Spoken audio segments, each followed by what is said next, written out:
나는 마포구의 그 아파트에서 3년 동안 설거지를 하고 시어머니에게 미역국을 끓여 바치고 남편의 신용대출을 대신 갚아주었다.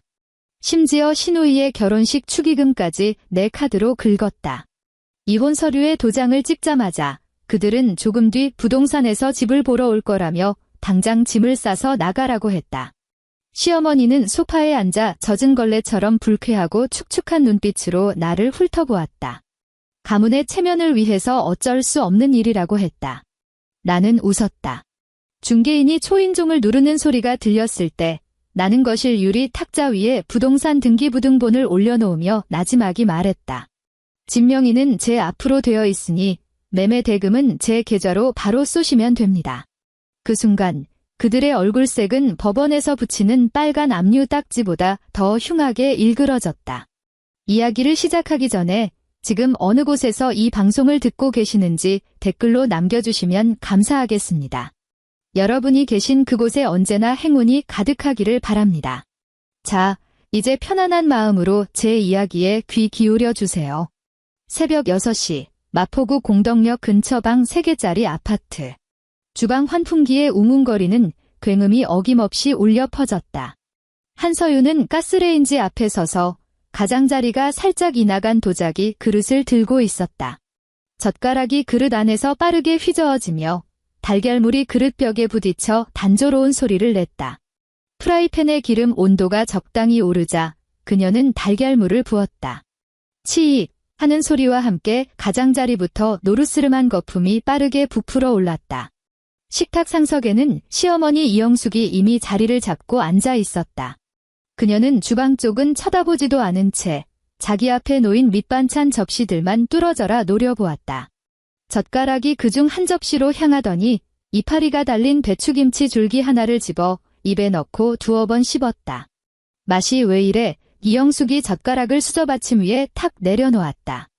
목소리가 아주 크진 않았지만 환풍기 소음을 뚫고 들려오기엔 충분했다. 얼마나 오래 처박아뒀으면 쉰내가 아주 목을 찌르네. 이런 걸 먹고 위장이 어떻게 배견하겠니? 뒤집개를 쥐고 있던 서윤의 손이 0.5초가량 멈칫했다. 그녀는 구워진 달걀을 뒤집고 가스 불을 껐다. 어제 아래층 김치냉장고에서 갓 꺼낸 거예요. 서윤이 몸을 돌려 달걀 프라이가 담긴 접시를 들고 식탁으로 다가갔다. 숙성 온도 설정이 조금 높게 되어 있었나 봅니다. 그게 지금 변명이라고 하는 거니? 이영숙의 미간이 좁아지며 눈가에 깊은 주름이 겹겹이 잡혔다. 온도 관리는 내가 하는 거잖니? 이런 사소한 것 하나 제대로 못하면서 설마 어른인 내가 버튼 누르는 법까지 가르쳐 주길 바라는 건 아니겠지? 서윤은 접시를 식탁 중앙에 내려놓았다. 식탁 반대편 의자가 끌리는 소리가 나더니 남편 최도진이 구겨진 잠옷 차림으로 털썩 주저앉았다. 그는 식탁 위의 반찬도 서윤의 얼굴도 보지 않았다. 그저 고개를 숙인 채 엄지손가락으로 스마트폰 화면만 쉴 새 없이 쓸어 올리고 있었다. 화면에서 나오는 푸르스름한 불빛이 약간 부석부석한 그의 얼굴을 비췄다. 서윤은 흑미밥을 한 공기 퍼서 도진 앞에 놓아주었다. 숟가락은 오른쪽에 가지런히 놓았다. 도진은 숟가락을 들어 국을 한술 떴다. 그의 시선은 여전히 스마트폰 화면에 고정되어 있었다. 맛있다는 말도, 맛없다는 말도, 수고했다는 빈말조차 없었다. 밥을 씹으며 가끔 미세하게 목으로 무언가 넘어가는 소리만 낼 뿐이었다. 서윤은 앞치마 양옆으로 두 손을 자연스럽게 늘어뜨린 채 식탁 곁에 서 있었다. 그녀의 시선은 스마트폰 화면을 문지르는 도진의 손에 머물렀다. 그 손에는 결혼 반지가 끼워져 있었지만 손톱 주변에는 거스러미가 지저분하게 일어나 있었다. 몇 초간 그 손을 가만히 내려다보던 그녀는 몸을 돌려 주방으로 돌아가 수도꼭지를 틀고 프라이팬을 씻기 시작했다. 뜨겁게 달궈진 팬 위로 찬물이 쏟아지자 기름 비린내를 품은 하얀 김이 피어올랐다. 결혼하고 지난 3년 동안 이 아파트는 대외적으로 최 씨 집안에서 장남을 위해 마련해준 신혼집으로 포장되어 있었다.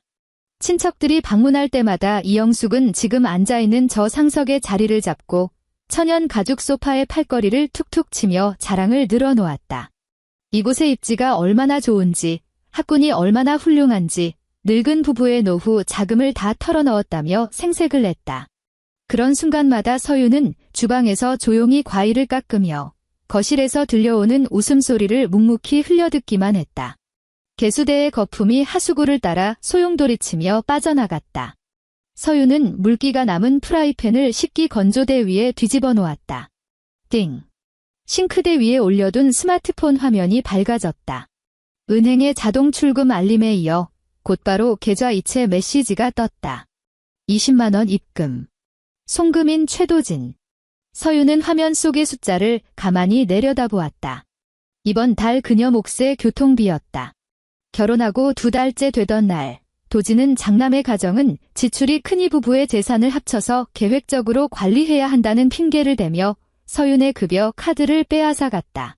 그날 이후로 그녀가 한 달 동안 마음대로 쓸 수 있는 돈이라고는 오직 이 20만 원뿐이었다. 현관 쪽에서 도어록의 비밀번호를 누르는 소리가 들려왔다. 띠. 이어서 기계식 잠금 장치가 철컥거리며 열리는 경쾌한 소리가 울렸다. 이영숙은 초인종을 누르지 않았다. 그녀는 문을 열고 들어오며 구두굽으로 현관의 대리석 바닥을 쾅쾅 내리찍듯 거칠게 신발을 벗었다. 손에는 검은색 에코백을 든 채 그녀는 곧장 주방으로 성큼성큼 걸어왔다. 서유는 어제 저녁에 쓰다 남은 컵 몇 개를 마저 씻기 위해 고무장갑을 끼고 있던 참이었다. 이영숙은 서윤을 본 채 만체하며 양문형 냉장고의 냉장실 문을 확 잡아당겼다. 차가운 냉기가 훅 끼쳐왔다. 그녀는 안에 들어있던 반찬통들을 하나씩 꺼내 뚜껑을 열어 안을 확인하고는 다시 신경질적으로 쾅쾅 내려놓았다. 어제 사온 2플러스 한우는 어디에 뒀니? 이영숙이 텅 빈 신선 칸을 쏘아보며 물었다. 도진 씨가 며칠 전부터 속이 안 좋아서 담백한 걸 먹고 싶다고 하길래 일단 냉동실에 얼려두었습니다. 서윤이 차분하고 깍듯한 존댓말을 유지하며 대답했다. 얼려. 그 싱싱한 생고기를 얼려버리면 그게 입으로 들어가니 이영숙의 목소리가 찢어질 듯 높아졌다. 그녀는 고개를 획 돌려 서윤을 노려보았다. 내가 그게 어느 등급 고기인지 알기나 해? 친정에서는 평소에 이런 걸 못 먹고 사니까 보관할 줄도 모르는 거지. 과일은? 내가 지난번에 가져다준 경주 꿀복숭아는 어쨌어? 어제 다 먹었습니다. 이영숙은 헛웃음을 치며 들고 있던 에코백을 싱크대 위에 툭 던졌다. 우리 집 며느리는 혼수도 제대로 안 해온 주제에 최소한 손발이라도 부지런해야 할 거 아니야. 냉장고 하나 제대로 관리 못하면서 도대체 널 어디에다 써먹니? 그때 현관 밖복도에서 사람들의 말소리가 들려왔다. 옆집 아주머니가 마침 쓰레기를 버리러 나온 모양이었다. 이영숙은 보란듯이 현관 쪽으로 두어 걸음 다가가 밖에서 들리도록 톤을 한껏 높여 말했다. 요즘 젊은 것들은 말이야. 시댁에서 사준 번듯한 아파트에 살면서 남편 국물 하나 끓여주는 것도 시어미가 일일이 잔소리를 해야 한다니까. 아이고, 상팔자가 따로 없지. 복도를 지나던 옆집 아주머니의 발걸음 소리가 현관문 밖에서 멈칫하더니 이내 엘리베이터 쪽으로 황급히 멀어졌다. 서유는 개수대 앞에 우두커니 서 있었다. 수도꼭지에서는 여전히 물이 쏟아지고 있었다. 그녀는 흐르는 물이 노란 고무장갑을 낀 자신의 손을 적시는 것을 가만히 내려다보았다. 물이 제법 차가웠다. 그녀는 물을 잠그지 않았다. 왼손으로 오른손 고무장갑의 끝자락을 쥐고 천천히 바깥으로 벗겨냈다. 고무와 피부가 마찰하며 뻑뻑하고 건조한 소리가 났다. 오른손을 빼내고 이어서 왼손 장갑도 벗었다. 그녀는 물이 뚝뚝 떨어지는 고무장갑 두 짝을 물방울도 털어내지 않은 채 개수대 모서리에 가지런히 올려두었다. 몸을 돌린 서유는 여전히 입에 거품을 물고 잔소리를 쏟아내는 이영숙을 바라보았다. 단 한마디의 대꾸도 하지 않았다. 그저 조용히 바라볼 뿐이었다. 3개월 후 식탁 위에는 미역국 한 그릇이 놓여 있었다. 국은 이미 차갑게 식어 표면에는 얇고 하얀 기름막이 굳어 있었다. 오늘은 서윤의 생일이었다. 케이크도 없었고 촛불도 없었다. 맞은편에 앉은 최도진의 앞에는 깔끔하게 인쇄된 서류 뭉치가 놓여 있었다. 서류의 모서리는 미역국 그릇의 밑바닥에 살짝 눌려 있었다. 이혼 합의서. 도진은 두 손을 깍지 낀 채 식탁 위에 올려두고 서윤과 눈을 마주치지 않으려 시선을 이리저리 피했다. 나 지쳤어. 마침내 그가 입을 열었다. 오랜 시간 억누르고 참아온 사람 특유의 피로감이 묻어나는 잔뜩 쉰 목소리였다. 지난 3년 동안 우리 둘 다 억지로 꿰맞추며 살았잖아. 성격도 안 맞고 생활 방식도 너무 다르고. 이대로 가다간 서로 피 말라 죽을 거야? 서윤은 그 서류를 내려다보며 아무런 대답도 하지 않았다. 재산 분할은 없는 걸로 하자 도진이 헛기침을 한 번 하더니 손가락으로 식탁을 2번 톡톡 두드렸다. 이 집이 처음에 어떻게 생겼는지 너도 잘 알잖아. 내 월급도 지난 몇 년간 전부 생활비로 들어갔고 내가 맨몸으로 나가는 대신 나도 너한테 빚 같은 건 떠넘기지 않을게. 위자료 문제도 우리 서로 좋게 좋게 헤어지는 마당에 굳이 진흙탕 싸움 만들 필요 없잖아. 그때 옆에서 의자가 끌리는 소리가 들렸다. 어느새 거실에서 걸어온 이영숙이 상석 의자를 빼고 털썩 주저앉았다. 도진이 말이 맞아 그녀는 팔짱을 낀 채 턱을 빳빳하게 치켜들었다. 여자가 주제를 알고 처신을 잘해야 꼴이 덜 흉한 법이다. 우리 집안이 지난 3년 동안 너한테 딱히 못해준 것도 없고 좋은 게 좋은 거라고 밖에 나가서 헛소리하고 다니지 마. 당장 내일 가서 서류 처리 끝내자꾸나. 서윤의 시선이 합의서에서 떨어져 차갑게 식어버린 미역국 그릇으로 향했다. 식탁 위 조명을 받아 희미하게 번들거리는 기름기. 그 지저분한 기름막이 국물 속 미역을 완전히 덮어버려 따뜻한 김 한 오라기도 새어나오지 못하게 막고 있었다. 그녀가 돌연 짧게 웃음을 터뜨렸다. 소리는 아주 작았지만 숨막히게 고요한 주방 안에서는 몹시 선명하게 울렸다. 이영숙의 눈썹이 즉각 위로 치켜 올라갔다. 너 지금 웃었니? 제정신이야? 이 와중에 웃음이 나와. 아닙니다. 서윤이 고개를 들어 도진의 눈을 똑바로 응시했다. 그녀의 목소리에는 분노도 억울함도 묻어나지 않았다. 내일 날씨를 이야기하듯 소름 돋게 평온한 말투였다. 좋아요. 내일 도장 찍으러 가죠. 도진은 서윤이 이렇게까지 순순히 물러날 줄은 예상하지 못한 듯 잠시 멍한 표정을 지었다. 이내 안도의 한숨을 내쉬며 긴장했던 어깨를 축 늘어뜨렸다. 그래. 내일 오전 10시 서초동으로 와. 다음 날 오전 서초동. 하늘은 잿빛이었고 법원 건물의 유리 외벽은 칙칙한 빛을 반사하고 있었다. 변호사 사무실의 회의실 안은 에어컨이 너무 세게 돌아가 서늘했다. 도장을 찍는 데는 10분도 채 걸리지 않았다. 도진이 대동한 변호사는 조항을 하나하나 기계적으로 읊어댔고 특히 여성은 재산 분할 및 위자료 청구를 자발적으로 포기한다는 대목에 힘을 주어 강조했다. 탁자 끝에 앉아 검은색 서명펜을 쥐고 있던 서윤은 그 모든 설명을 다 듣고 난 뒤 마지막 페이지에 자신의 이름을 적어 넣었다. 펜촉이 종이 위를 스치며 사각거리는 소리를 냈다. 도진은 서명이 완료된 서류를 보며 길고 깊은 숨을 토해냈다. 그는 자리에서 일어나 정장 재킷의 단추를 채웠다. 앞으로 각자 잘 살자고 그는 서윤을 내려다보며 마치 큰 자비라도 베푸는 듯한 온화한 목소리로 말했다. 그는 주머니에서 작은 종이 조각 하나를 꺼내 탁자 위로 툭 던졌다. 종이 조각이 미끄러져 서윤의 앞까지 날아왔다. 주차권이야. 난 회사 들어가서 회의가 있어서 이만 가볼게. 1층에서 정산하고가 잃어버리지 말고 이 동네 주차비 엄청 비싸니까. 말을 마친 그는 뒤도 돌아보지 않고 회의실을 빠져나갔다. 서윤은 그 주차권에 손을 뻗지 않았다.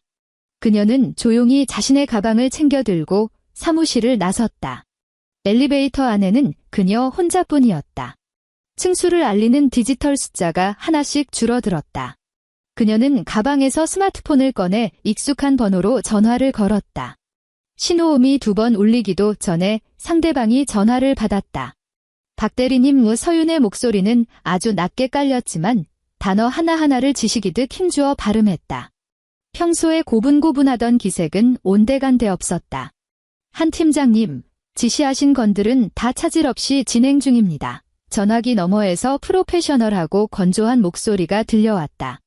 부동산 등기부 등본 최신본이랑 그 인간 명의로 된 채무 내역 싹 다 뽑아주세요. 서윤은 엘리베이터 문에 비친 자신의 차가운 눈빛을 응시했다. 오늘 오후까지 전부 우리 집으로 보내세요. 알겠습니다. 소장도 같이 준비할까요? 급할 거 없어요. 띵 하는 소리와 함께 1층에 도착한 엘리베이터 문이 천천히 열렸다. 일단 그쪽에서 치는 연극이 끝날 때까지 장단을 맞춰주죠. 오후 2시 마포구 아파트. 서윤이 현관문을 밀고 들어섰다. 신발을 벗기도 전에 거실에서 텔레비전 소리와 함께 여자들의 시시덕거리는 웃음소리가 들려왔다.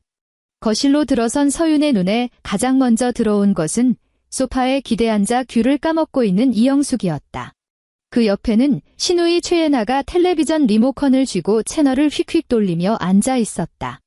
거실 한가운데에는 거대한 검은색 쓰레기 봉투 2개가 흉물스럽게 입을 벌리고 있었다. 봉투 안에는 서윤의 옷가지들이 마구잡이로 쑤셔 박혀 있었다. 캐시미어 니트와 실크 셔츠가 구깃구깃 뭉쳐져 있었고 그 맨 위에는 그녀가 쓰던 화장품 병들이 굴러다니고 있었다. 몇 개는 뚜껑이 열려 안에 액체가 고가의 옷 위로 끈적하게 스며든 상태였다. 발소리를 들은 예나가 고개를 돌렸다. 그녀는 리모컨을 소파에 던지듯 내려놓고는 팔짱을 꼈다. 언니, 왔어. 예나의 말투에는 인사를 하려는 의도 따위는 눈꼽만큼도 없었다. 조금 있으면 부동산에서 집 보러 사람 데려올 거야. 언니 짐 빨리 치워버려. 우리 집 꼴 지저분해 보이면 안 되잖아.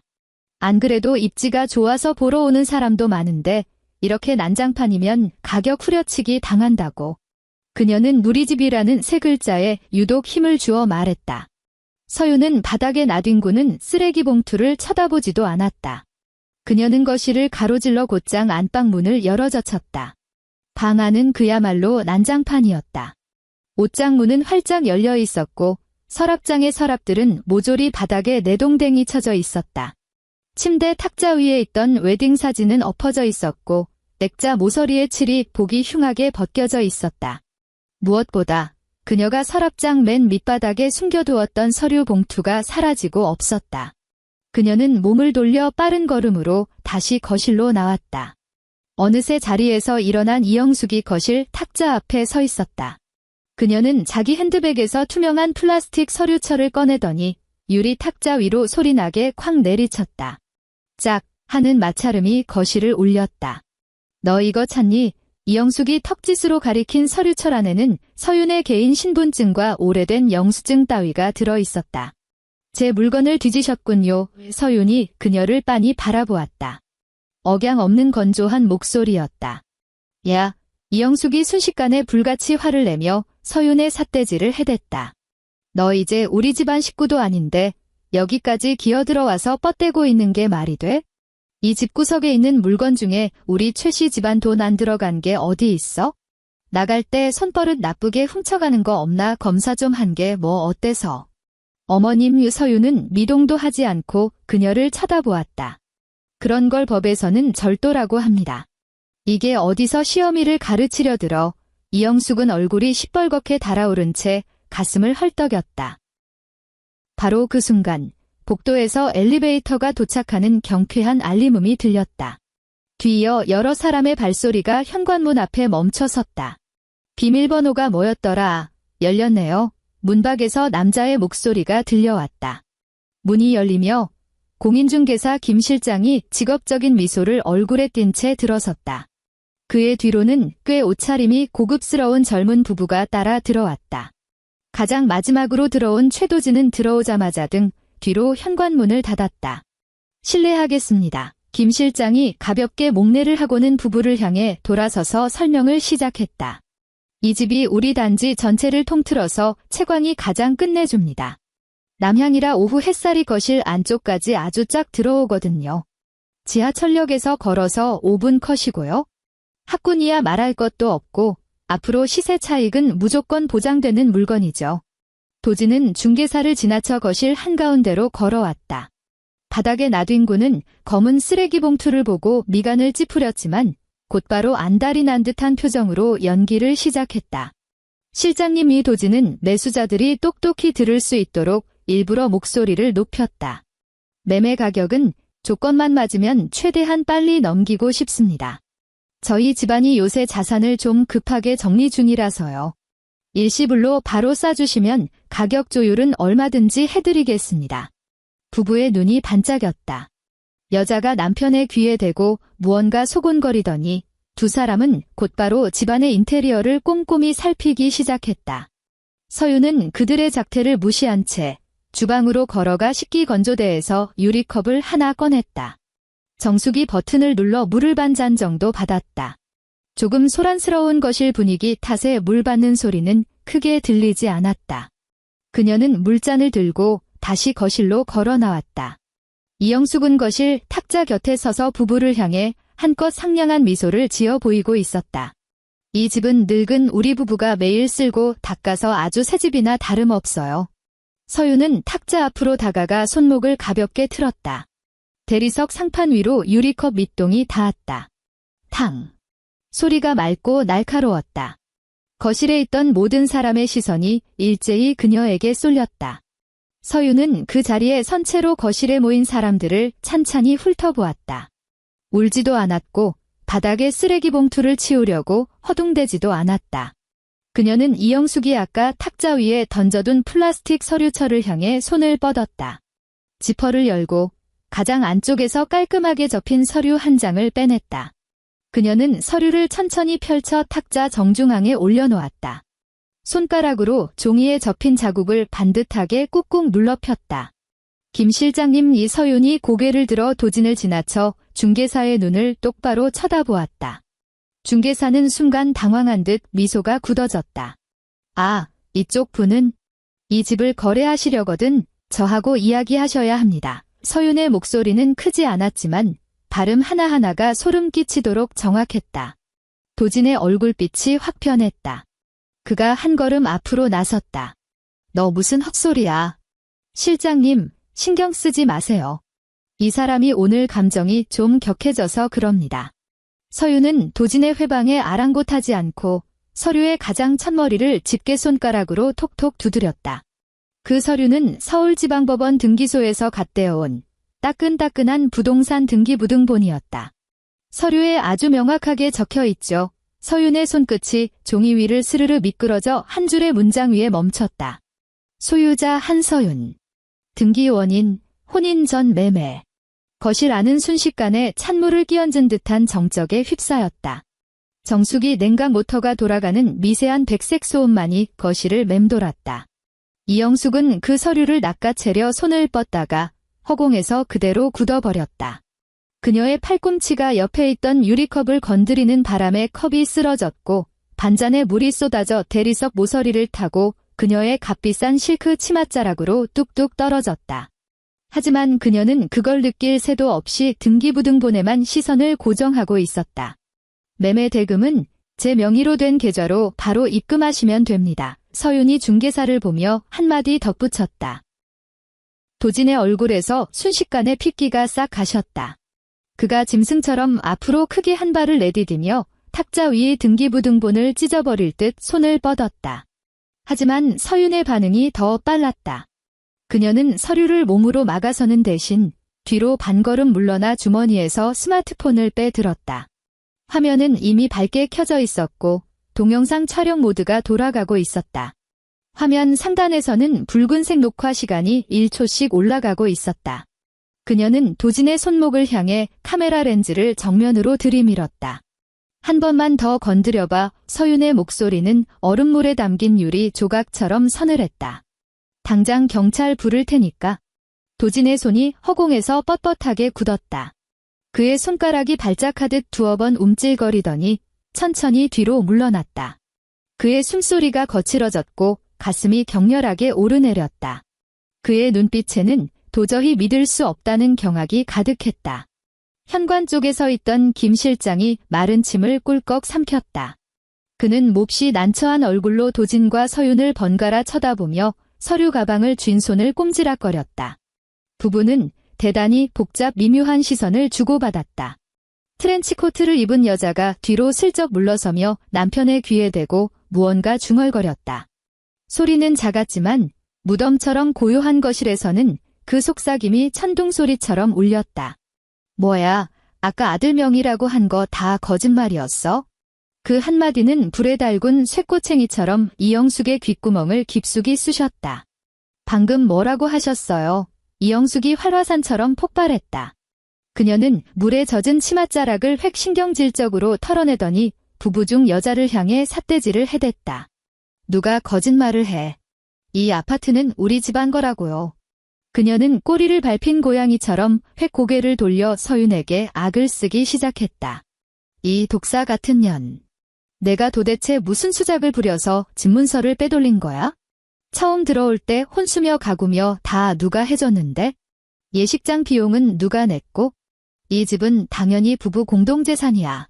종이 쪼가리 한 장 들이민다고 우리가 맨몸으로 쫓겨날 줄 알아? 서윤은 분노로 이목구비가 기괴하게 일그러진 시어머니를 물끄러미 바라보다가 스마트폰의 녹화 종료 버튼을 침착하게 눌렀다. 스마트폰을 다시 주머니에 집어넣은 그녀는 플라스틱 서류철에서 클립으로 묶인 A4 용지 뭉치를 다시 꺼냈다. 클립을 뺀 그녀는 종이를 한 장씩 탁자 위에 보기 좋게 펼쳐놓기 시작했다. 첫 번째 장. 이건 3년 전 아파트 분양 대금을 납부한 이체 확인증입니다. 송금인 한서윤. 수취인 건설사 전용 계좌. 두 번째 장. 이건 지난 36개월 동안 한 달도 빠짐없이 납부한 주택담보대출 상환 내역서입니다. 매달 돈이 빠져나간 계좌는 제 명의로 된 국민은행 통장이죠.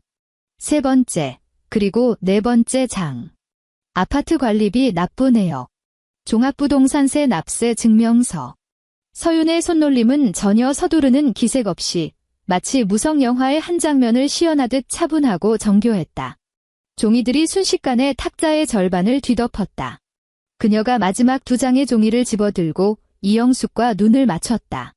그리고 아까 말씀하신 예식장 비용과 혼수 비용 말인데요. 서윤은 그 두 장을 탁자 맨 앞에 보란 듯이 내려놓았다. 이건 결혼식 당일 어머님께서 어른이 대신 관리해주겠다며 싹 쓸어가신 제 쪽 하객들의 축의금 명세서입니다. 그리고 이건 지난 3년 동안 제가 최도진 씨 대신 뼈 빠지게 갚아준 개인 신용대출 상환 기록이고요. 이영숙의 두 눈이 튀어나올 듯 커졌고 입술은 파르르 떨렸지만 단 한 글자도 뱉어내지 못했다. 도진은 그제야 현실을 직시했다. 그의 두려움은 더 이상 꾸며낸 것이 아니라 뼛속 깊은 곳에서부터 스멀스멀 기어 올라오는 진짜 공포였다. 그의 시선이 송금 내역서 위를 훑고 지나갈 때마다 이마에 식은땀이 송글송글 맺혔다. 서윤아, 내 말 좀 들어봐. 이건 뭔가 오해가 있어. 도진의 목소리가 사시나무 떨리듯 떨리기 시작했다. 그가 애타게 서윤의 옷소매를 잡으려 손을 뻗었다.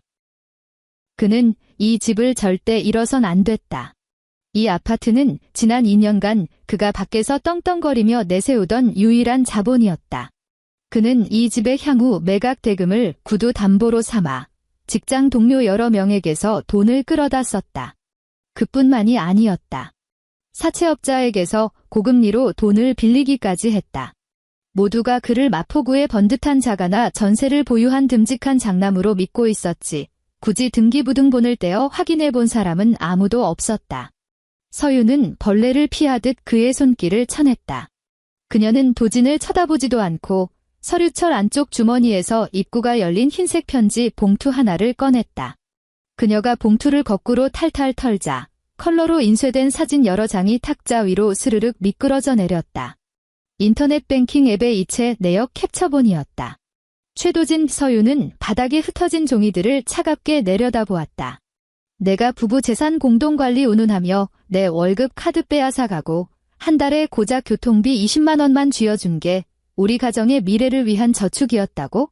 그녀는 구두코로 캡처본 중 하나를 툭 건드렸다. 매달 특정 날짜에 김지아라는 이름의 계좌로 250만 원씩 꼬박꼬박 송금했더군. 입금 메모는 강남구 논현동 단기 임대 오피스텔 월세. 임지아. 내 기억이 맞다면 너희 회사 기획팀에 새로 들어온 그 파릇파릇한 후배 아니니? 반격의 기회를 노리며 씩씩대고 있던 이영숙은 그 말을 듣는 순간 입이 반쯤 벌어진 채로 얼어붙었다. 성대에서 소리가 턱 막혀버린 듯 했다. 그녀가 기절할 듯한 표정으로 획 고개를 돌려 자신의 아들을 노려보았다. 도진의 얼굴은 이미 흑빛으로 변해 있었다. 그는 입을 꾹 다문 채 덜덜 떨기만 했다. 거실에는 오직 사람들의 숨소리만 맴돌았다. 소파 옆에 우두커니 서 있던 시누이 예나는 슬그머니 뒷걸음질을 치더니 고개를 푹 숙인 채 숨을 죽였다. 서윤은 악을 쓰지도 머리채를 잡고 흔들지도 않았다. 그녀는 바닥에 떨어진 종이들과 탁자 위의 증거물들을 하나하나 쓸어 모아 다시 서류철 안에 반듯하게 챙겨 넣었다. 그리고 몸을 돌려 현관 쪽에 멍하니 서 있는 중개사와 부부를 바라보았다. 김 실장님, 이 서윤의 목소리가 처음처럼 깍듯해졌다. 오늘 헛걸음하게 해드려서 진심으로 사과드립니다. 이 아파트를 매물로 내놓을 계획이 있는 건 맞지만 지금 당장은 아닙니다. 손님들 모시고 이만 돌아가 보셔도 좋습니다.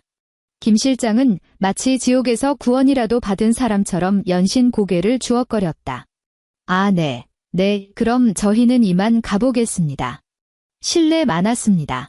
매수자 부부는 중개사의 뒤에 바짝 붙어 도망치듯 황급히 현관문을 빠져나갔다. 서윤은 현관으로 걸어가 한 손으로 문손잡이를 단단히 잡았다. 오늘 벌어진 일에 대해서 만약 앞으로도 제 허락 없이 집주인 행세를 하며 누군가 이 집에 발을 들인다면 서윤이 문 밖으로 밀려난 세 사람을 쏘아보며 얼음장 같은 목소리로 경고했다.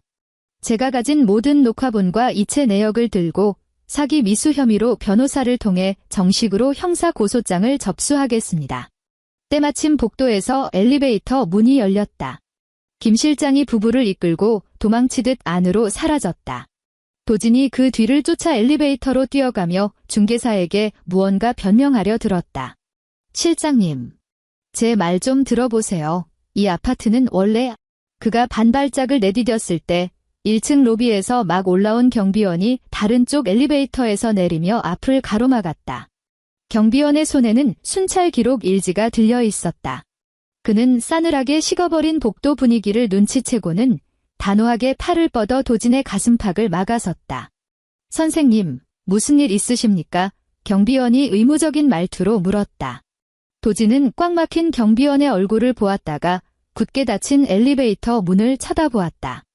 그리고 천천히 고개를 돌려 현관문 안쪽에 서서 자신을 벌레 보듯 내려다보는 서윤을 응시했다. 한겨울에 얼음이 둥둥 떠있는 냉수를 뒤집어 쓴 것보다 더 비참하고 치욕스러운 꼴이었다. 서윤의 손이 문손잡이에 힘을 주었다. 복도의 센서 등 불빛 아래 드러난 도진의 새하얗게 질린 낯짝을 그녀는 차갑게 내려다보았다. 그녀의 손목이 부드럽게 꺾였다. 육중한 철제 현관문이 둔탁한 소리를 내며 완전히 닫혔다. 복도에서 들려오던 구차한 변명과 경비원의 추궁 소리가 한순간에 완벽하게 차단되었다. 서윤은 불도 켜지 않은 채 어두컴컴한 현관에 우두커니 서 있었다. 창밖으로 스며든 도시의 가로등 불빛이 마루 위에 비스듬히 그림자를 드리웠다. 문밖의 소음이 완전히 잦아들 때까지 가만히 기다리던 그녀는 그제야 손을 뻗어 벽면에 거실 조명 스위치를 눌렀다. 다음 날 새벽, 마포구에는 추적추적 비가 내리기 시작했다. 오전 9시, 복도에서 귀를 찢는 듯한 전동 드릴 소리가 요란하게 울려 퍼졌다.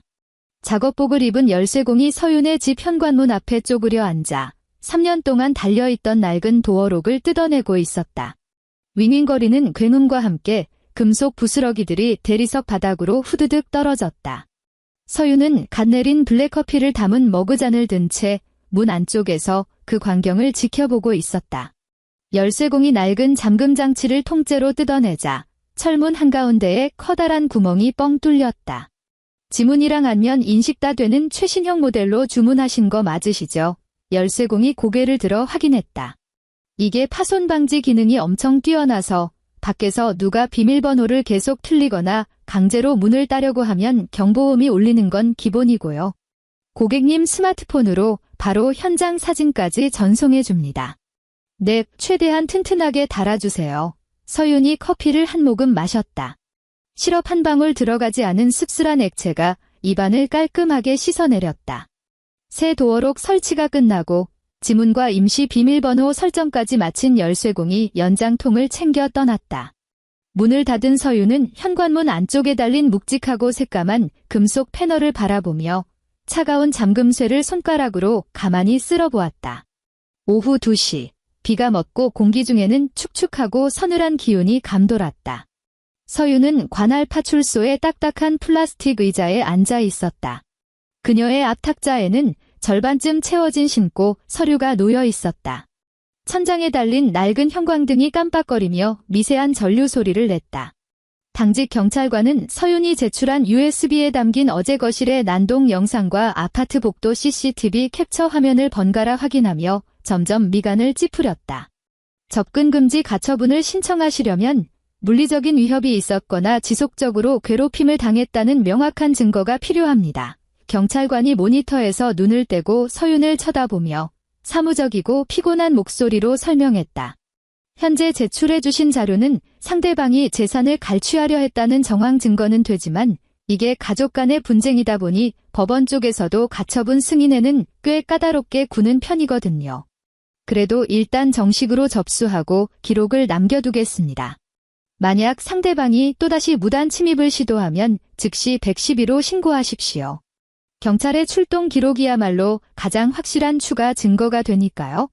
잘 알겠습니다. 일단 사건 접수부터 확실히 해주십시오. 서윤은 펜을 들어 서류맨 아래 서명란에 정자체로 또박또박 자신의 이름을 적어 넣었다. 글씨에는 한치의 흔들림도 없었다. 그녀가 파출소 문을 나설 때 주머니 속 스마트폰이 징징 울렸다. 오늘 아침 새로 단 스마트폰 연동 도어록에서 보내온 긴급 경보 알림이었다. 화면에 광각 렌즈로 찍힌 사진 한 장이 팝업으로 떴다. 이영숙이었다. 그녀의 얼굴은 카메라 렌즈에 코가 닿을 듯 바짝 밀착되어 있어 우스꽝스럽게 일그러져 있었다. 산발이 된 머리를 한 채 그녀는 비밀번호 키패드를 미친 듯이 짓누르고 있었다. 곧이어 두 번째 사진이 전송되었다. 이번에는 이영숙이 주먹을 꽉 쥔 채 현관문을 거칠게 내리치는 찰나의 순간이 포착되어 있었다. 서윤은 파출소 앞 계단에 우두커니 서서 그 사진들을 차가운 눈으로 내려다보다가 도로변으로 걸어가 빈 택시를 잡아탔다. 마포구 공덕역 쪽으로 가주세요. 서윤이 14층 엘리베이터에서 내렸을 때 복도 전체에 소름 끼치는 금속 마찰음이 쩡쩡 울려 퍼지고 있었다. 이영숙은 현관문 앞에 딱 달라붙어 새로 바꾼 스마트 도어록의 틈새를 손톱으로 미친 듯이 파내고 있었다. 그녀가 새로 받은 촌스러운 빨간색 네일아트가 까만 금속 패널 위를 사정없이 긁고 지나가며 듣기만 해도 이가 시린 끼기기기 소리를 냈다. 비밀번호 키패드의 커버는 이미 그녀의 힘에 의해 반쯤 떨어져 나가 덜렁거리고 있었다. 당장 문 열어. 이거 못 열어. 이영숙은 도어록을 긁어대며 다른 한 손으로는 쾅쾅 철문을 두들겨 팼다. 꽉 막힌 복도에서 그녀의 악쓰는 소리는 한층 더 처절하고 기괴하게 메아리쳤다. 내깐년이 이따위 자물쇠 하나 바꾼다고 최씨 집안 사람들을 길바닥에 내쫓을 수 있을 줄 알아? 이 배은망덕한 년. 우리 돈으로 산 집을 어디서 감히 혼자 집어삼키려고 들어? 서윤은 섣불리 다가가지 않았다.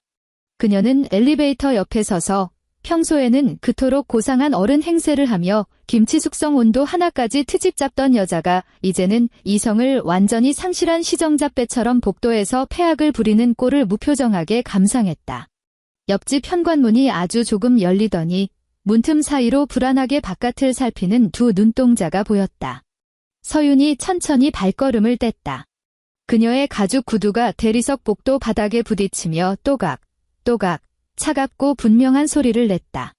발소리를 들은 이영숙이 획 고개를 돌렸다.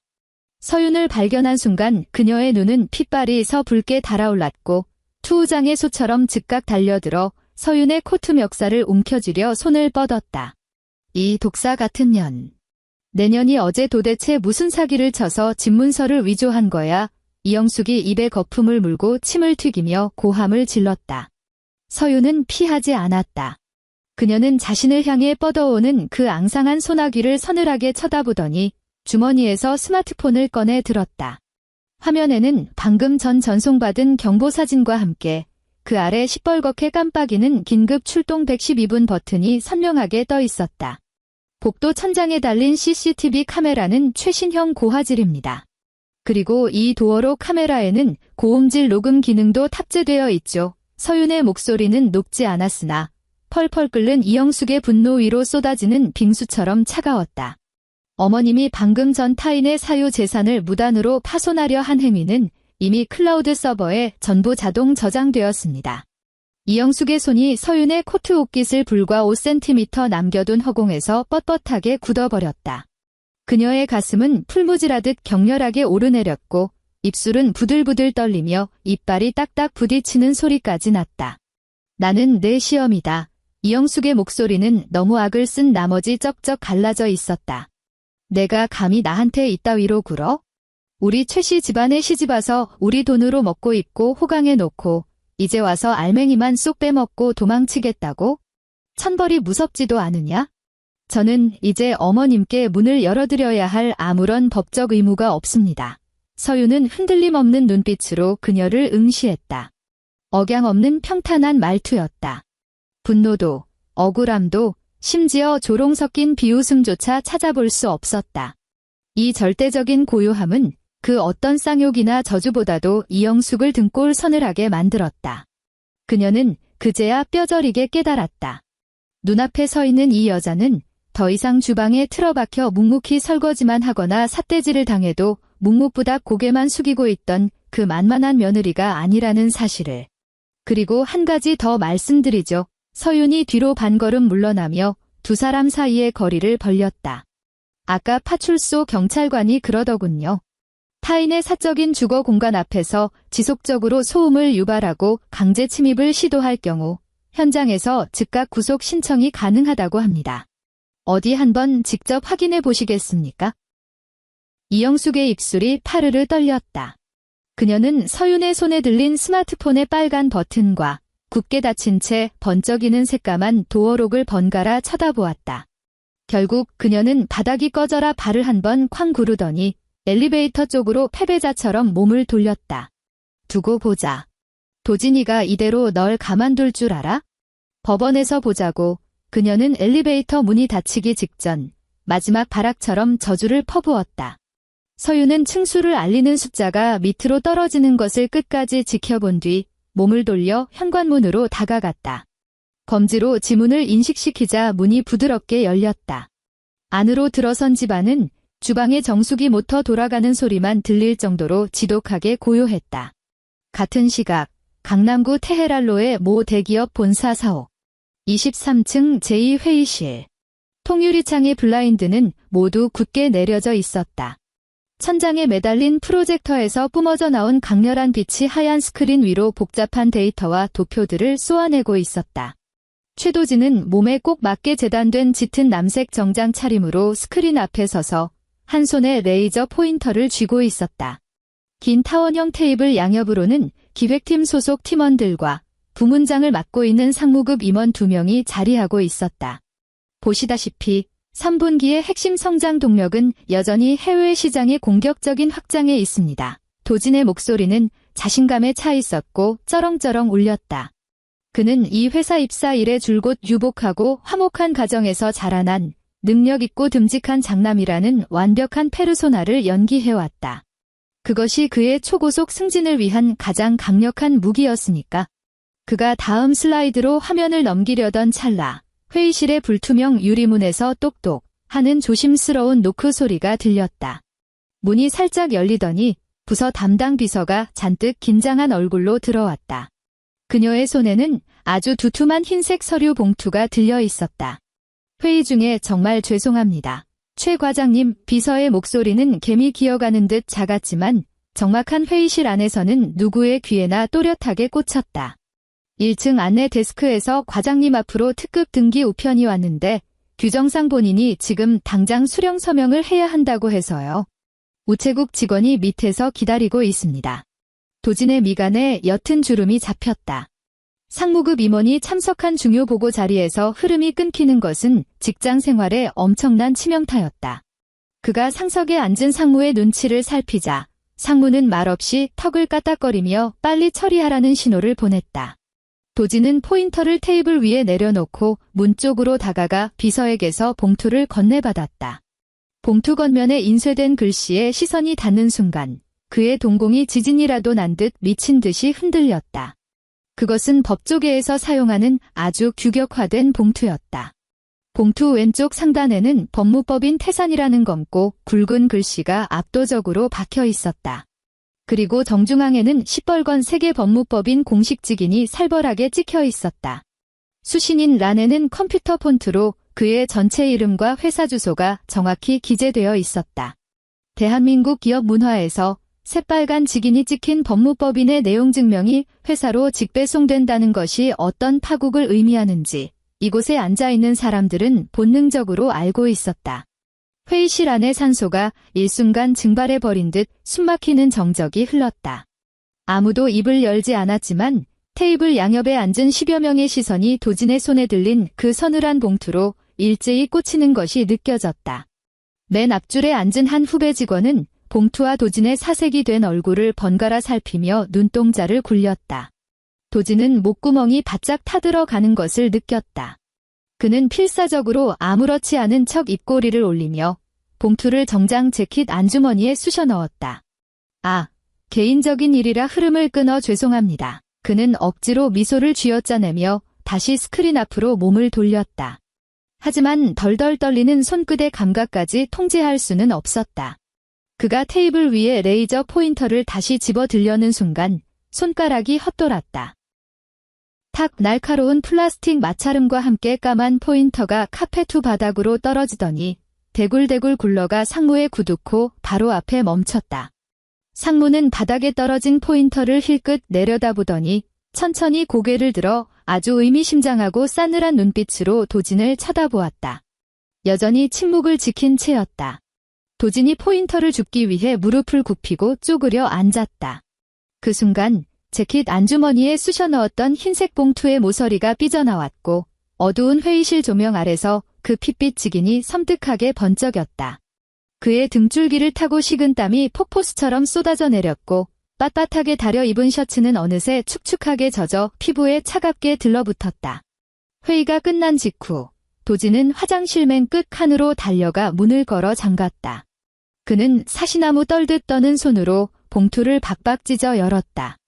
안에 든 것은 내용 증명 시였다. 서류에는 그가 부부 공동의 재산을 빼돌린 은행 거래 내역이 1원 단위까지 낱낱이 기록되어 있었고 강압적이고 기만적인 수단으로 여성에게 일방적으로 불리한 이혼 합의서 작성을 유도했다는 변호사의 날선 경고가 적혀 있었다. 맨 마지막 단락의 내용은 그의 숨통을 완전히 끊어놓았다. 3일 이내에 재산 분할 합의를 전면 무효화하고 재조정에 임하지 않을 경우 법원에 강제 집행을 신청함과 동시에 회사 부하 직원을 스폰서처럼 지원하며 회사 돈을 횡령했을 가능성에 대해 소속 기업 감사실에 비위 증거를 직접 제출하겠다는 통보였다. 종이에 빼곡히 적힌 흑백의 글씨를 읽어 내려가던 도진은 다리에 힘이 풀려 그대로 양변기 뚜껑 위에 주저앉고 말았다. 그의 손에 들린 종이가 파르르 떨리며 바스락거리는 소리를 냈다. 같은 시각 마포구 아파트 단지 생활지원센터. 관리소장은 자판기용 믹스커피를 종이컵째 들고 홀짝이며 모니터 화면에 띄워진 입주민 단톡방의 채팅 기록을 경악스러운 눈으로 읽어 내려가고 있었다. 오늘 아침 8시 정각부터 등산로 풍경사진을 프로필로 해둔 정체불명의 계정 하나가 단톡방에 엄청난 장문의 글을 도배하기 시작했다. 105동 1402호 시험이 되는 사람입니다. 아이고, 가문의 먹칠도 이런 먹칠이 없습니다. 요즘 젊은 것들은 인간의 도리라는 게 없어요. 우리 늙은 부부가 평생 피땀 흘려 모은 돈으로 장남 신혼집을 턱하니 사줬더니 글쎄 그 독사 같은 며느리 년이 집을 통째로 꿀꺽하려고 비밀번호를 싹 바꿔버리고 우리 늙은이들을 길바닥으로 내쫓았습니다. 이런 폐륜을 저지르는 독한 여자가 우리같이 수준 높은 아파트 단지에 산다니 입주민 전체의 수치 아닙니까? 여러분, 저런 여자랑은 상종도 하지 마세요. 이 폭탄 같은 메시지가 올라온 직후 단톡방은 한동안 숨소리도 들리지 않을 만큼 쥐죽은 듯 고요했다. 평소 남의 집 숟가락 개수까지 궁금해하던 오지랖 넓은 아주머니 몇 명이 헉하는 놀란 이모티콘을 올리긴 했지만 누구도 섣불리 텍스트를 남기진 못했다. 정확히 10분 뒤 1402호 입주민 한서윤이라는 본명 계정이 채팅창에 등장했다. 파일 하나를 툭 던져놓고는 아무 말이 없었다. 감정적인 반박도 구차한 변명도 없었다. 오직 철저하게 계산되어 깔끔하게 편집된 PDF 문서 하나뿐이었다. 문서의 첫 페이지는 아주 선명하게 스캔된 부동산 등기부등본 원본이었다. 소유자란에 한서윤이라는 세 글자 위에 굵고 빨간 동그라미가 쳐져 있었다. 두 번째 페이지는 어제 오후 이영숙과 도진이 중개사를 대동하고 남의 집을 팔아치우려다 현관 앞 복도 CCTV에 찍힌 캡처 화면이었다. 그 화면 아래에는 음성 파일 하나가 첨부되어 있었는데 재생 버튼을 누르자 거실에서 이영숙이 이 아파트는 우리 집안 거라고요. 라며 표독스럽게 악을 쓰는 목소리가 그대로 흘러나왔다.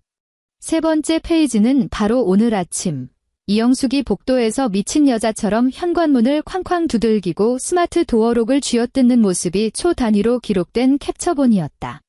문서의 마지막 장에는 오직 서늘한 한 줄의 문장만이 적혀 있었다. 105동 1402호의 실제 소유권 귀속 여부 및 최근 발생한 주거 침입 미수 및 난동 사건은 현재 경찰에 정식으로 고발 접수되었습니다. 또한 수백 명이 모인 공공단체 채팅방에서 허위 사실을 유포하여 개인의 명예를 심각하게 훼손한 행위에 대해서는 이미 변호사를 선임하여 법적 증거 채집을 완료했습니다. 이 시간 이후 해당 내용을 단 한 번이라도 재생산하거나 유포하는 자가 있다면 정보통신망법 위반 및 명예훼손 혐의로 예외 없이 민형사상 책임을 묻겠습니다. 채팅방은 순식간에 빙하기를 맞은 듯 꽁꽁 얼어붙었다. 아까 올라왔던 놀란 표정의 이모티콘들은 흔적도 없이 줄줄이 삭제되었다. 관리소장은 마른 침을 삼키며 종이컵을 책상 위에 내려놓았다. 책상 맞은편 소파에는 서윤이 아주 우아하고 평온한 자태로 앉아 있었다. 그녀는 고급스러운 베이지색 트렌치 코트를 입고 있었고 머리는 흐트러짐 없이 단정하게 빗어 넘긴 상태였다. 소장님 후 서윤의 차분한 목소리가 관리사무소의 무거운 침묵을 깼다. 방금 제가 센터 측에 제출한 서류는 단순한 단톡방 캡처본이 아니라 변호사를 통해 정식으로 작성된 주거 침입 접근 금지 요청서입니다. 공동주택관리 규약에 따르면 아파트 소유주의 명시적인 허가를 받지 않은 외부인이 해당 층으로 진입을 시도하여 시설물 파손 및 소란을 피울 경우 관리사무소 측에는 이를 즉각 차단하고 제지할 법적 의무가 명시되어 있습니다. 아 그럼요. 당연히 그렇고 말고요. 소장은 이마에 맺힌 진땀을 손등으로 훔쳤다. 대한민국 아파트 생활지원센터에서 가장 두려워하는 것은 입주민들 사이의 법적 분쟁에 새우등 터지듯 휘말리는 것이었고 특히나 이렇게 증거가 완벽하고 변호사까지 대동한 독한 입주민은 절대 건드려선 안 되는 폭탄이었다. 그렇다면 오늘 오후 일과 시간이 끝나기 전까지 105동 1층 로비 중앙 게시판에 관련 공고문이 붙어 있기를 기대하겠습니다. 서윤은 자리에서 일어나 가볍게 목례를 한 뒤도 돌아보지 않고 사무실을 나갔다. 오후 3시 정각.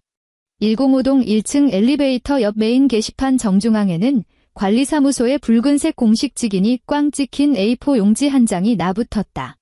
공고문에는 이렇게 적혀 있었다. 최근 특정 세대 입주민의 사생활 및 안전권 보장을 위해 해당 세대 소유주의 사전 승인을 받지 않은 모든 외부인, 친인척 포함의 세대 방문 및 해당 층 진입을 엄격히 금지합니다. 이를 어기고 무단 침입 및 소란을 시도할 시 보안요원은 경고 없이 즉각 관할 경찰서에 신고 조치할 예정임을 알려드립니다. 이영숙이 그 공고문을 발견한 것은 동네 마트에서 타임세일하는 양파를 한 봉지 사들고 돌아오던 길이었다. 그녀는 양파 봉지를 든 채 게시판 앞에 화석처럼 굳어버렸다. 두 눈은 공고문이 글씨를 찢어버릴 듯 뚫어지게 노려보고 있었다. 마침 근처 초등학교에서 아이들을 픽업해 돌아오던 젊은 엄마 무리가 그녀의 곁을 지나갔다. 그들은 공고문을 한번 힐끗 보고 이영숙의 얼굴을 위아래로 훑어본 뒤 서로의 옆구리를 쿡쿡 찌르며 아주 묘한 눈빛을 주고받았다. 그리고는 손으로 입을 가린 채 귓속말을 속닥거리며 서둘러 엘리베이터 안으로 사라졌다.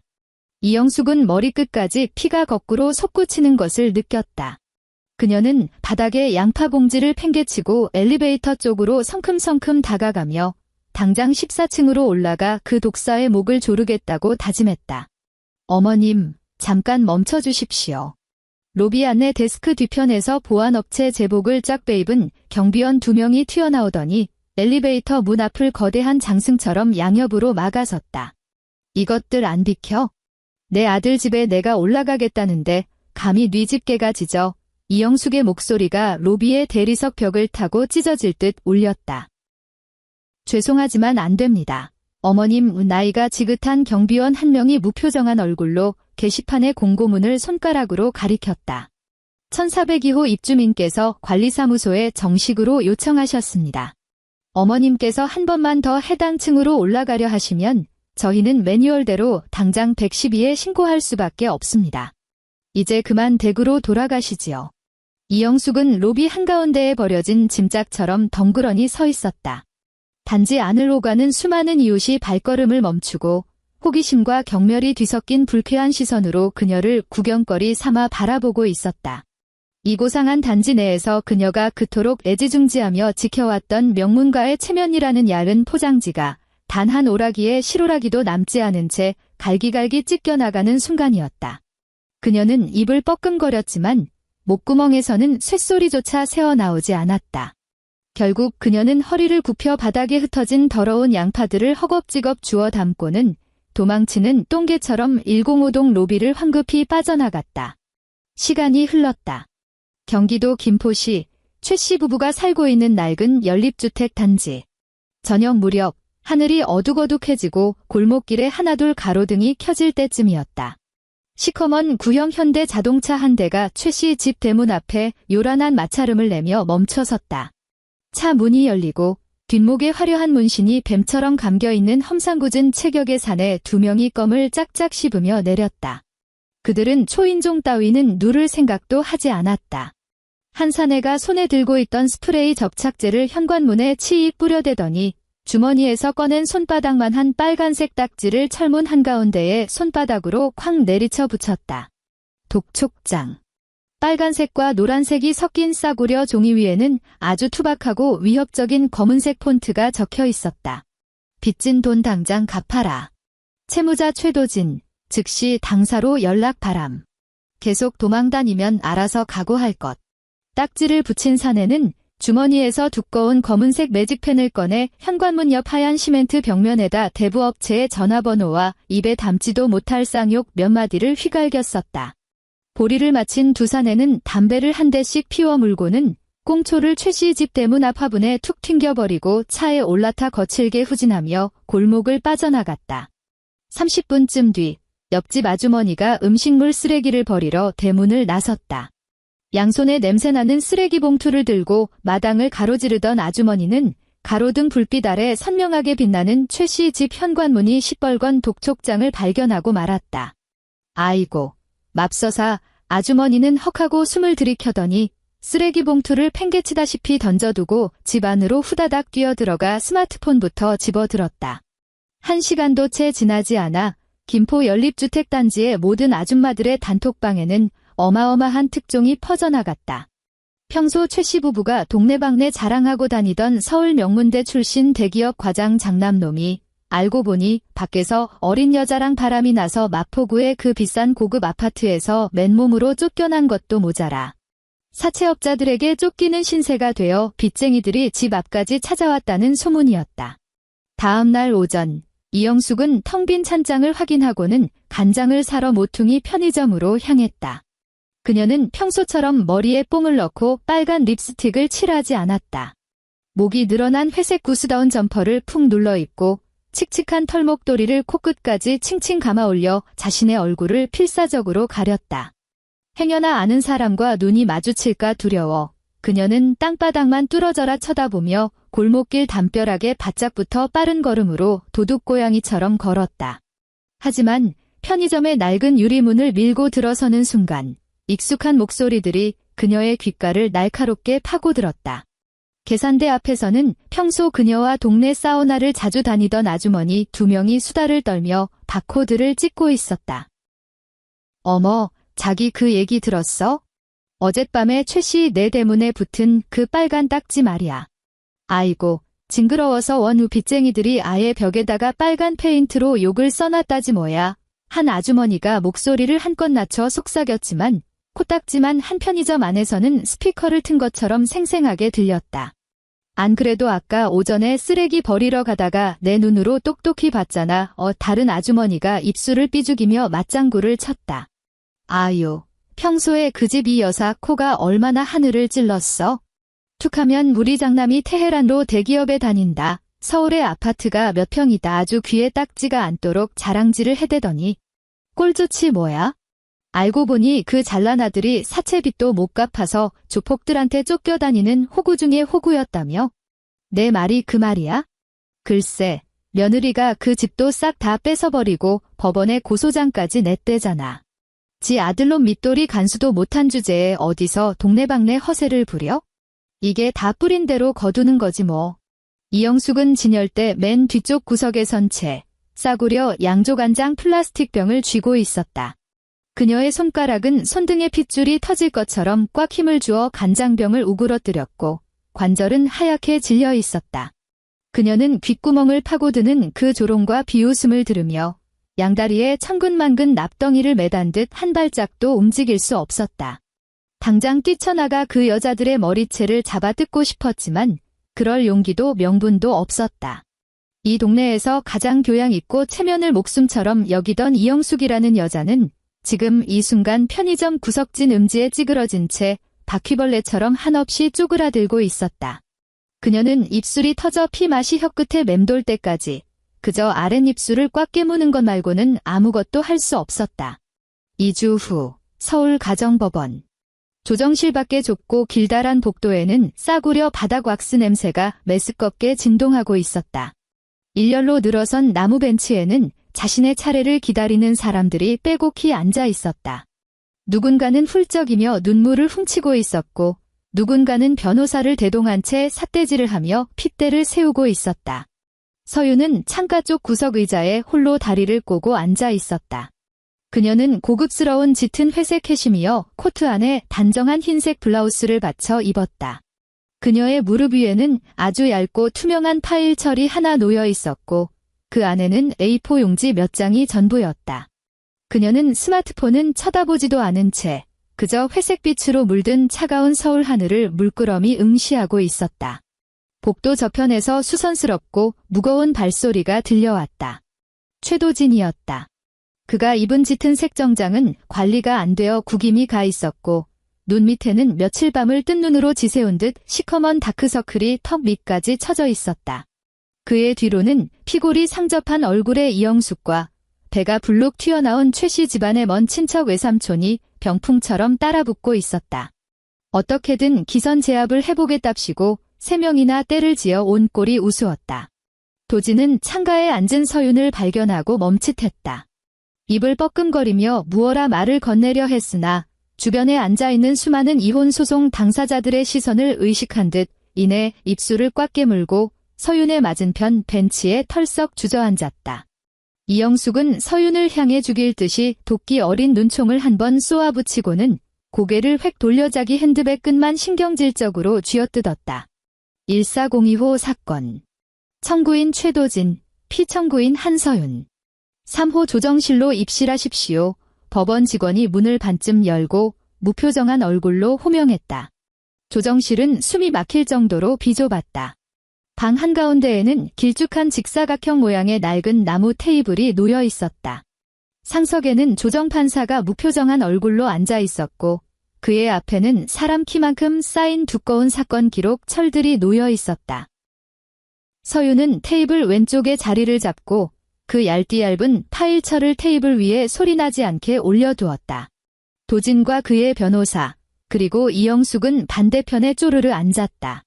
덩치 큰 외삼촌은 가족이 아니라는 이유로 복도에 쫓겨난 상태였다. 피청구인 측에서 제출한 내용 증명과 추가 입증 자료에 근거하여 기존에 합의된 재산 분할 조항의 전면 철회를 요구하셨습니다. 오 판사가 눈앞에 서류를 넘기며 감정이라고는 한 방울도 섞이지 않은 기계적인 목소리로 입을 열었다. 청구인 측, 이에 대해 이의가 있습니까? 도진의 변호사가 헛기침을 하며 옷깃을 매만졌다. 판사님, 기존 합의서는 명백히 양측의 자발적인 서명으로 이루어진 적법한 계약입니다. 그리고 피청구인 측이 문제 삼는 그 은행 송금 내역이라는 것도 혼인관계가 유지되던 기간에 발생한 지출이므로 부부의 공동생활비로 간주함이 타당합니다. 게다가 청구인의 급여 역시 지난 몇 년간 전액 가정생활비로 거기까지 하시죠. 판사가 변호사의 말을 차갑게 툭 끊어버렸다. 그는 두꺼운 서류 더미에서 종이 한 장을 쓱 빼내어 테이블 한가운데로 밀어냈다. 그것은 서윤이 제출했던 임지아의 단기 임대 오피스텔 월세 송금 내역서 원본이었다. 청구인 측 대리인. 방금 말씀하신 전액 가정생활비라는 항목에 매달 250만 원씩 강남구 논현동 단기 임대 오피스텔 월세로 빠져나간 이 내역도 포함이 됩니까? 수취인 임지아. 피청구인은 이 이자가 두 사람의 친인척이 아니라고 주장합니다. 그리고 이 목돈이 빠져나간 곳은 청구인의 계좌가 아니라 전적으로 피청구인의 글로 소득이 입금되는 계좌입니다. 판사가 고개를 들어 돋보기 안경 너머로 도진의 일그러진 얼굴을 꿰뚫어 보듯 노려보았다. 도진의 이마에서 식은 땀이 비 오듯 쏟아지기 시작했다. 그는 마른 침을 꿀꺽 삼키며 구명줄이라도 잡으려는 듯 옆에 앉은 자기 변호사를 쳐다보았다. 하지만 변호사 역시 당황한 기색이 역력했다. 서류를 들추는 변호사의 손이 덜덜 떨렸다. 도진은 이 자리에 오기 전까지 자기 변호사에게조차 불륜에 쓰인 월세 내역의 진실을 철저히 숨겼던 것이다. 그리고 한 가지 더 오 판사의 뭉툭한 손가락이 종이 위를 두 번 탁탁 쳤다. 피청구인 측 주장에 따르면 청구인과 그 모친은 피청구인의 단독 명의로 된 부동산을 본인의 사전 동의 없이 집주인 행세를 하며 매각하려 시도했다고 합니다. 여기 그 현장을 녹화한 전체 CCTV 영상 파일과 대화 녹취록이 제출되어 있습니다. 판사가 은색 USB 하나를 테이블 위로 던지듯 내려놓았다. 이 부분은 단순한 가사 분쟁이 아닙니다. 사기 미수죄가 성립될 경우 피청구인은 청구인 측을 상대로 정식 형사 고소를 진행할 충분한 법적 근거를 갖게 됩니다. 오늘 이 자리는 어디까지나 가사 조정 기일입니다만 청구인 본인은 이 명백한 증거들 앞에서도 계속해서 기존의 불공정한 합의가 유효하다고 우길 작정입니까? 조정실 안은 진공 상태처럼 고요해졌다. 오직 판사가 서류를 넘길 때마다 나는 바스락거리는 종이 소리만이 방 안을 채웠다. 그 소리가 한 번씩 울릴 때마다 도진의 얼굴은 핏기가 가시며 시체처럼 창백해졌다. 도진의 옆에 바짝붙어 앉은 이영숙은 집에서부터 입에 침을 발라가며 준비해온 온갖 억지와 변명들이 형사 고소라는 단어 한 방에 목구멍 깊숙한 곳으로 쑤셔박히는 것을 느꼈다. 평소 식탁 앞 상석에 앉아 젓가락을 탁탁 내려놓으며 시어미의 권위를 내세우던 그 알량한 기세는 흔적도 없이 증발했다. 법과 공권력이 짓누르는 이 무겁고 차가운 공간에서 그녀가 그토록 신봉하던 저른의 법돈이 가문의 체면이니 하는 것들은 휴지 조각보다도 못한 쓰레기였다. 그녀는 테이블의 나무 무늬만 뚫어져라 노려보며 숨소리조차 내지 못하고 파들파들 떨었다. 저 조정에 동의하겠습니다. 도진이 마침내 입을 열었다. 마치 거친 사포로 목구멍을 박박 긁어내는 듯한 형편없이 갈라진 목소리였다. 그 후로 이어진 30분은 완벽하고도 일방적인 참수의 시간이었다. 판사는 서윤이 제출한 완벽한 자금 흐름도를 바탕으로 완전히 새로운 조정 합의문을 낭독했다. 첫째, 청구인은 혼인 기간 중 부부 공동의 이익과 무관한 용도로 횡령한 자금 전액을 피청구인에게 반환한다. 그 금액은 총 8,700만 원으로 산정한다. 둘째, 청구인의 중대한 귀책 사유로 인해 혼인관계가 파탄에 이르렀음을 인정하며 피청구인에게 정신적 손해 배상금 3천만 원을 지급한다. 판사가 문장을 하나하나 토막내듯 읽어 내려갔다. 셋째, 현재 피청구인이 거주 중인 마포구 소재 부동산에 대하여 청구인은 일체의 소유권 및 기여도를 주장할 수 없음을 확인한다. 해당 부동산은 피청구인의 특유 재산이다. 피청구인이 해당 부동산을 매각할 시 은행 대출 잔액을 공제한 매각 대금 전액은 피청구인 단독 명의 계좌로 귀속되며 청구인 측은 이에 대해 어떠한 간섭이나 권리도 행사할 수 없다. 마지막 조항을 듣는 순간 도진이 용수철처럼 고개를 쳐들었다. 전액이요.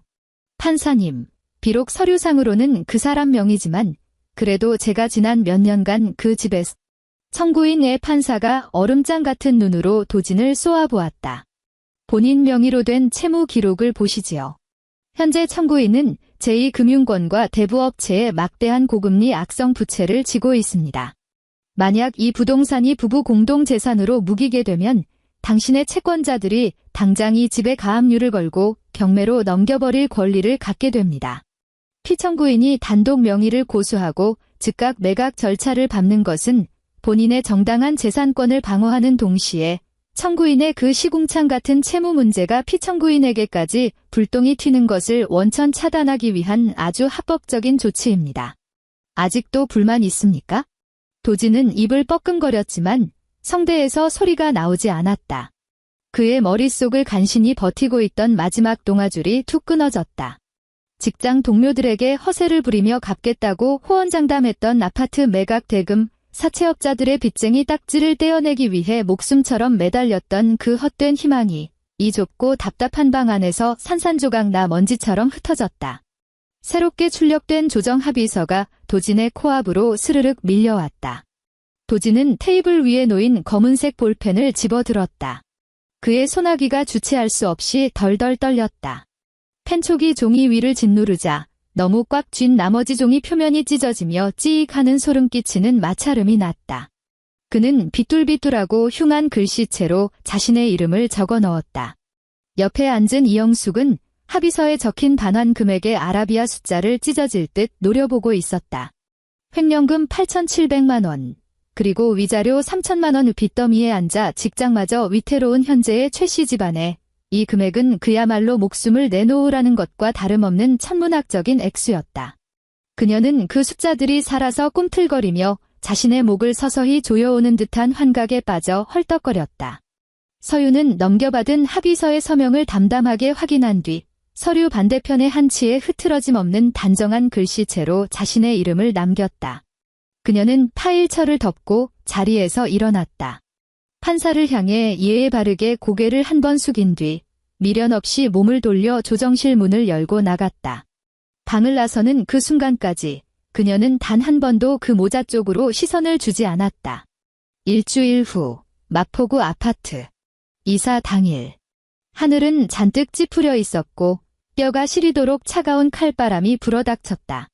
105동 지하주차장 입구 쪽에 페인트 칠이 여기저기 벗겨지고 군데군데 녹이 쓴 낙디 낡은 파란색 1톤 용달차 한 대가 서 있었다. 짐칸에는 듣도 보도 못한 싸구려 이삿짐 센터의 이름이 조잡하게 적혀 있었다. 서윤이 짐을 빼는 것이 아니었다. 이사를 나가는 것은 최도진이었다. 도진은 무릎이 늘어난 후줄근한 회색 운동복 차림으로 이마에 맺힌 땀을 훔쳐가며 누런 박스 테이프로 덕지덕지 포장한 종이 상자를 용달차 짐칸으로 밀어 올리고 있었다. 포장 이사를 부를 돈조차 없어 혼자서 구질구질하게 짐을 싸고 나르는 중이었다. 종이 상자가 차가운 짐칸 바닥에 긁히며 끼익끼익 신경을 긁는 소리를 냈다. 아파트 보안업체 직원 2명이 용달차에서 두어 걸음 떨어진 곳에 팔짱을 끼고 서서 그 구차한 이사 과정을 매의 눈으로 감시하고 있었다. 이것 역시 관리사무소의 철저한 지침이었다. 요주 인물로 찍혀 쫓겨나는 입주민이 공용시설을 훼손하거나 타인의 재산을 몰래 반출하지 못하도록 이사가 끝날 때까지 밀착 감시하라는 명령 때문이었다. 이영숙은 용달차 조수석 옆에 넋을 잃고 서 있었다. 아들의 이삿짐을 나르는 것을 거들 생각은 추호도 없는 듯 그녀의 두 팔에는 전기밥솥 하나만이 애지중지 안겨 있었다. 3년 전 자신이 장남의 신혼집 입주 선물이랍시고 떵떵거리며 사다 주었던 바로 그 밥솥이었다.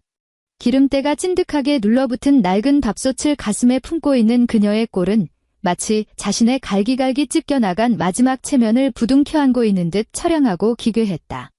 그녀가 땀범벅이 된 아들의 몰골과 뒤에 선 경비원들의 싸늘한 눈초리를 번갈아 보며 다시 한번 가슴속에 화딱지가 치밀어 오르려던 참이었다. 관리사무소 조끼를 입은 직원이 성큼성큼 다가왔다. 어머님, 직원이 용달차가 맡고 있는 진입로를 손가락으로 가리켰다. 아드님한테 빨리 좀 끝내라고 하십시오.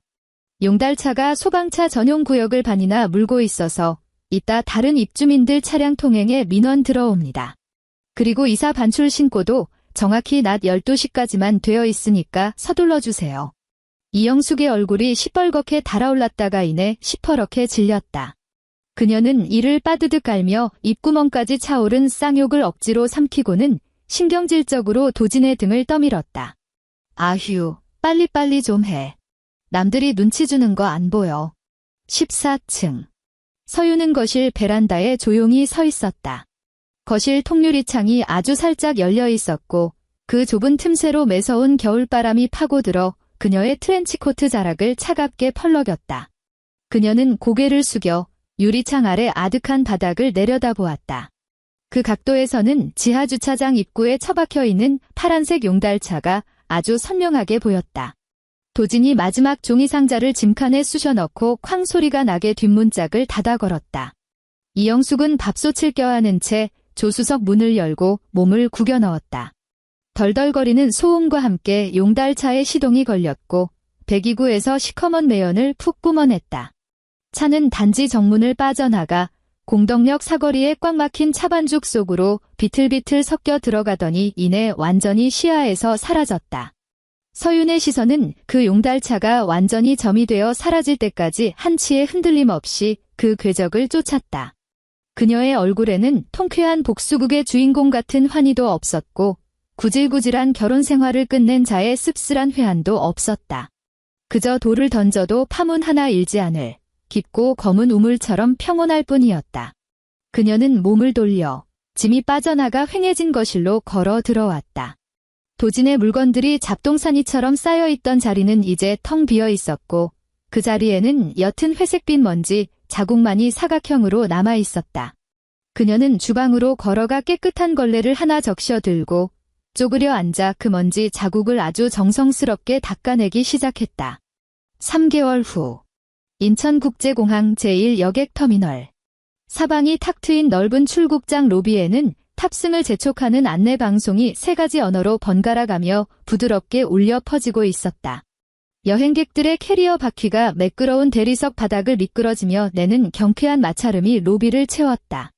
서유는 군더더기 없이 깔끔한 검은색 트렌치코트를 입고 기내용으로 쓰기 딱 좋은 작고 매끈한 은색 캐리어를 끈 채 면세점 화장품 매장 카운터 앞에 서 있었다. 일주일 전 마포구의 그 아파트는 시세대로 아주 수월하게 팔렸다. 애초에 지하철역과 학군을 낀 완벽한 입지 조건 덕분에 급매물이라는 이유로 가격을 후려치는 매수자는 없었다.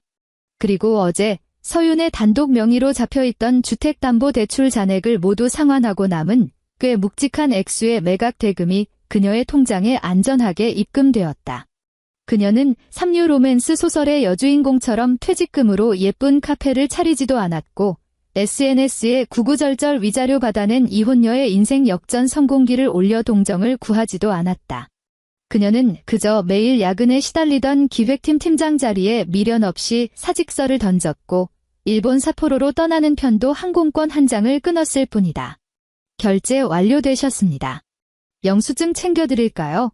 면세점 직원이 아주 정중한 태도로 작은 종이백과 길게 출력된 영수증을 두 손으로 건넸다. 감사합니다. 서윤이 가볍게 목례를 하며 물건을 받아들었다.